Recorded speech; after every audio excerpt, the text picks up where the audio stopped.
Assalamualaikum warahmatullahi wabarakatuh. Saya Bima Pranovan. Pada hari ini saya akan mempresentasikan hasil rangkuman perkuliahan selama satu semester ini.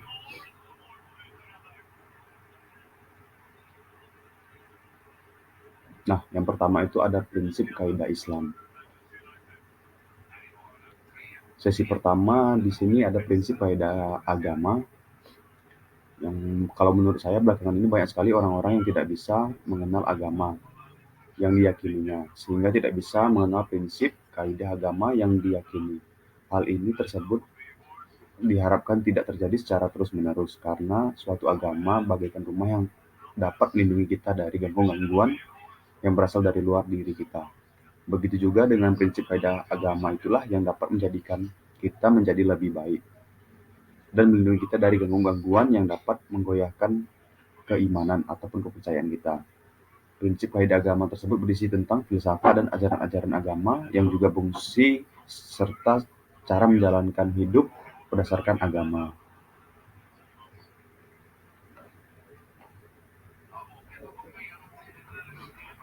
Nah, untuk di sesi kedua yaitu filsafat ketuhanan dan prinsip agama.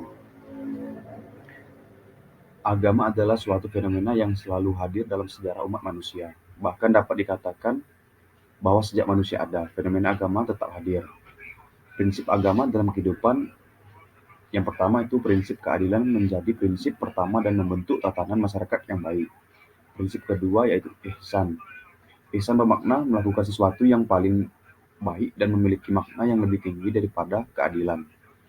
Prinsip ketiga adalah berbuat baik kepada kaum kerabat.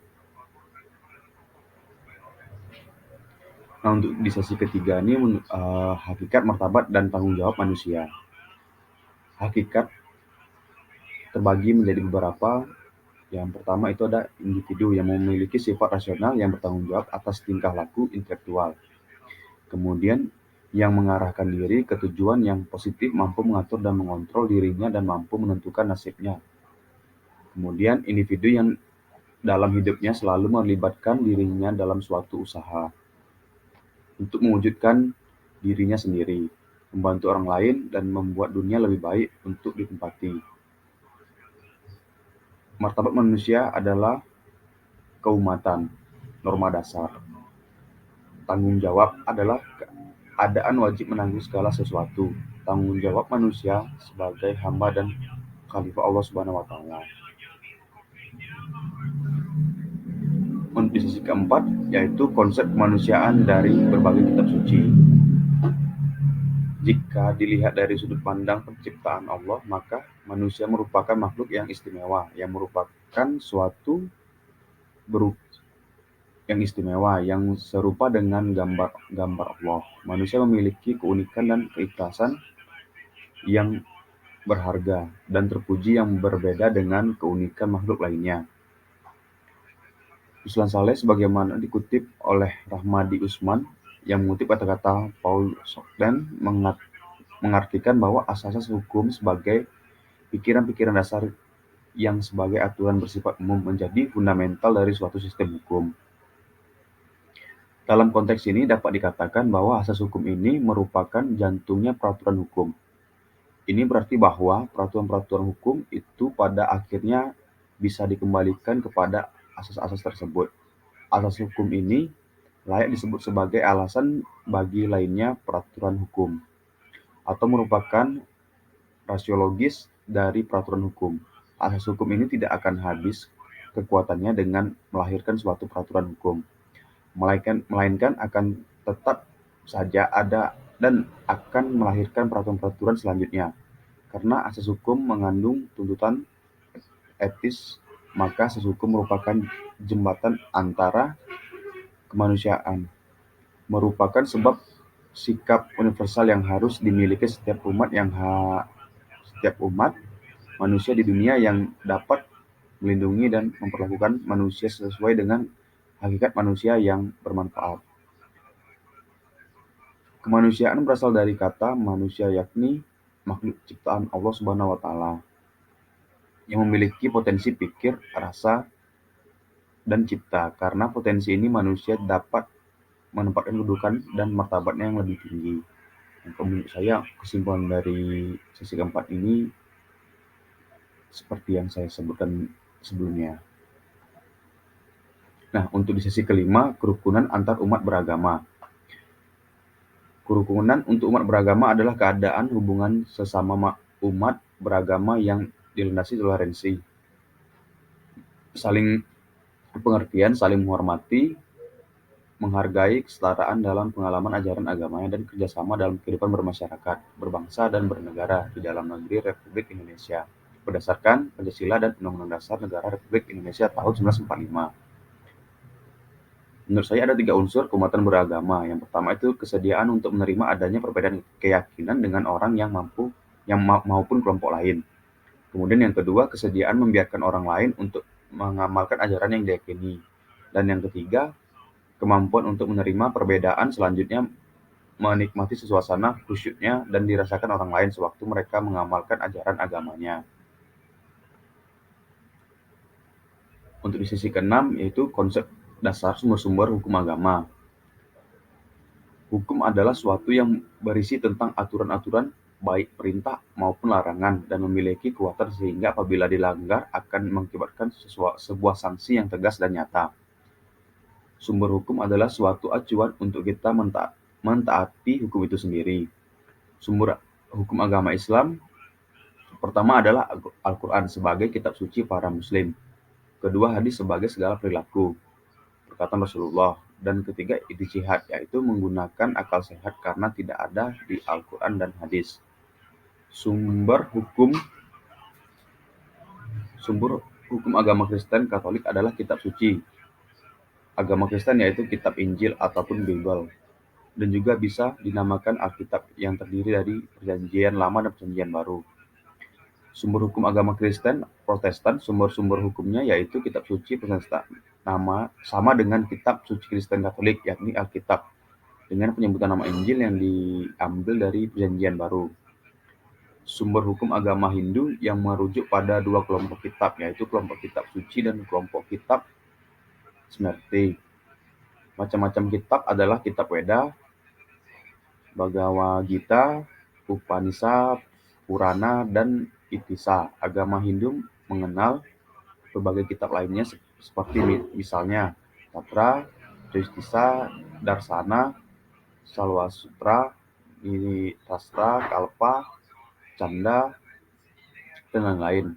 Kebanyakan kitab tersebut tergolong ke dalam kitab Smriti karena memuat ajaran astronomi, ilmu hukum, ilmu tata negara, ilmu sosial, ilmu kepemimpinan, ilmu bangun dan pertukaran, dan lain-lainnya.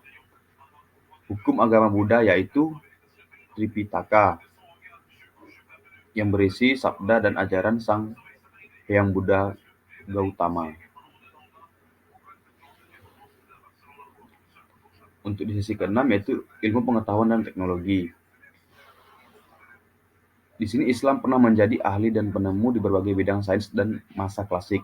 Namun sekarang kemajuan sains dan teknologi dalam beberapa penduduknya di dasawarsa abad ke-20 telah menetapkan negara-negara yang mayoritas muslim dalam posisi pinggiran. Misalnya beberapa terminologi keagamaan seperti jihad, ilmu takwa, amal saleh, dan ihsan perlu ditafsirkan dalam konteks yang lebih luas dan sekedar terminologi ibadah dalam arti sempit. Persepsi yang membuat dikotomi itu telah menjauhkan umat Islam dari kemajuan sains dan teknologi. Demikian pula dengan terminologi amal saleh dan ihsan amat perlu diterjemahkan dalam konteks meliputi karya sains dan teknologi, bukan kebijakan dalam arti sempit.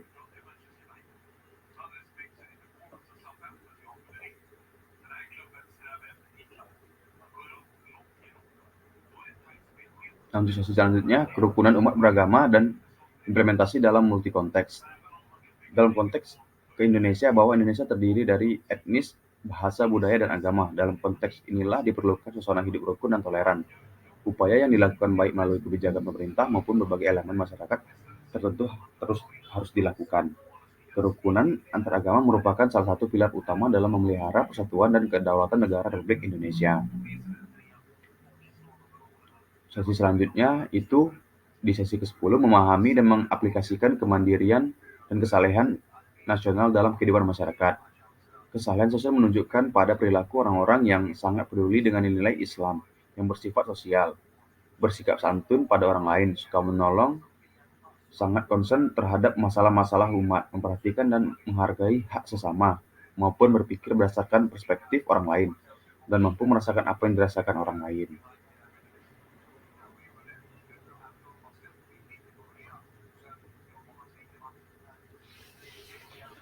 Untuk sesi selanjutnya, seksi ke-11, konsep kewajiban dan hikmah bekerja dalam diri dan masyarakat.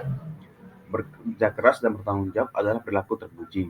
Dengan bekerja keras, seseorang tidak hanya mendapat pahala dan kemuliaan dari Allah, melainkan juga menjauhkan dirinya dari kehinaan akibat meminta-minta ataupun berutang. Dengan bekerja keras, seseorang tentu bisa memenuhi kebutuhan sendiri sehingga tidak harus meminta belas kasihan orang lain. Selain itu, dengan menjadi pribadi yang bertanggung jawab, seseorang akan dipercaya di mata manusia lainnya sehingga ia mendapatkan penghormatan dan kemuliaan diri sendiri di mata manusia. Sesi selanjutnya, kemandirian sosial dalam kehidupan bermasyarakat. Kemandirian adalah tindakan dari seseorang untuk mencoba memecahkan masalah yang dihadapi tanpa mengharapkan bantuan dari orang lain. Orang tersebut akan bertanggung jawab pada keputusan yang telah diambil berdasarkan pertimbangan-pertimbangan dari dirinya sendiri. Arti kemandirian dengan kemampuan mengatur diri sendiri sesuai dengan hak dan kewajiban yang dimiliki, bertanggung jawab atas keputusan, tindakan, dan perasaan sendiri. Aspek-aspek kemandirian adalah tanggung jawab, otonomi, inisiatif, dan kontrol diri. Bentuk-bentuk kemandirian itu ada kemandirian emosi, kemandirian ekonomi, kemandirian intelektual, dan kemandirian sosial. Sesi selanjutnya yaitu kesalehan sosial dalam kehidupan bermasyarakat. Menurut Dr. Haji Hemiati Mage, arti kesalehan sosial menunjukkan pada perilaku orang-orang yang sangat peduli dengan nilai-nilai Islam yang bersifat sosial, bersikap santun pada orang lain, suka menolong, sangat konsen terhadap masalah-masalah umat, memperhatikan dan menghargai hak sesama, maupun berpikir berdasarkan perspektif orang lain, mampu berempati, artinya mampu merasakan apa yang dirasakan orang lain, dan seterusnya. Implementasinya adalah kesalihan ini dalam Islam. Islam adalah sebuah agama yang lengkap dari paripurna,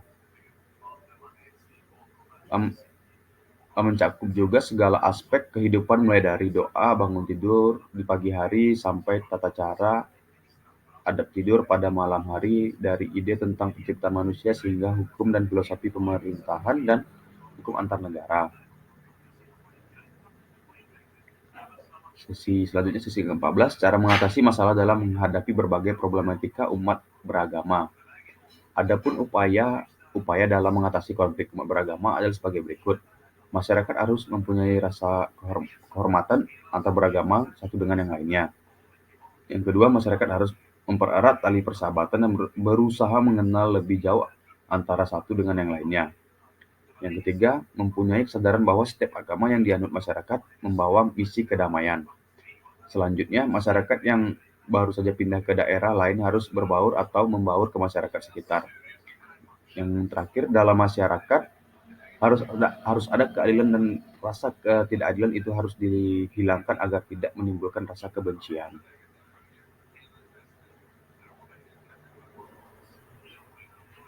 Sesi ke-15 yaitu cara mengembangkan pengetahuan dalam menghadapi problematika umat beragama. Globalisasi memberikan efek positif dan negatif bagi umat Islam yang kemudian menjadi problem atau tantangan pendidikan Islam untuk mengatasi efek negatif dan menyiapkan generasi muslim yang handal menghadapi tantangan globalisasi. Problem yang dihadapi pendidikan Islam menghadapi era globalisasi di antara lain adalah kekurangan sumber daya tenaga pendidikan yang profesional agar ilmu pendidikan Islam tidak kehilangan daya tarik. Kaitannya dengan kelembagaan dan fungsional, diperlukan adanya perubahan paradigma bangunan dan kerangka berpikir yang memadai dalam penyelenggaraan pendidikan Islam. Diperlukan pendirian mengenai pandangan manusia, masyarakat, dan dunia. Manusia diciptakan mengantarkan pada ranah kemajuan pendidikan Islam. Manakala kita sebagai bagian dari pemerhati pendidikan mampu menghilangkan paradigma dikotomi antar ilmu agama dan ilmu umum. Ilmu tidak bebas dinilai, tetapi bebas untuk dinilai. Merubah paradigma ideologis menjadi paradigma ilmiah yang berpijak pada wahyu Allah Subhanahu wa taala. Sebab paradigma ideologis ini karena otoritasnya dapat mengikat kebebasan tradisi ilmiah, kreatif dan terbuka serta dinamis. Nah, berikut adalah hasil dari presentasi saya. Lebih dan kurang saya mohon maaf. Saya ucapkan terima